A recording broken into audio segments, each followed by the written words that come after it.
At least 11 people have died after a car drove into a street festival in Vancouver. Our North America correspondent Carrington Clark is in Ottawa.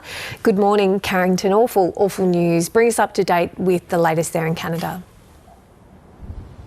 Yeah, an awful story and awful scenes in Vancouver. It is being described as that city's darkest day. At least 11 people have been killed in what is being described as a car ramming attack, and many more are still in hospital and many are in a critical condition, so that death toll may rise. Now, the police were quick to rule out a motivation of terrorism in this case. There is a single 30-year-old suspect who is in police custody, and police say he is well known to authorities, both police and healthcare professionals. I can now say with confidence that the evidence in this case does not lead us to believe this was an act of terrorism.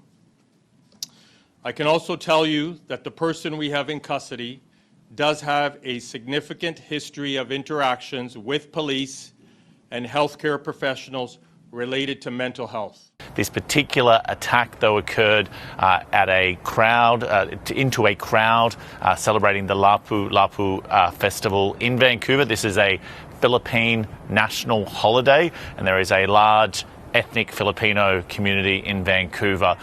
They are particularly badly shaken, but police say there is no current threat to either the Filipino community in Vancouver or to the wider Canadian population at large. They do believe this person was acting alone, but they are still trying to work out exactly the circumstances in which this attack took place and whether or not any precautions could have been put into place to stop it from occurring. This also occurred on the eve of the national election here in here in Canada.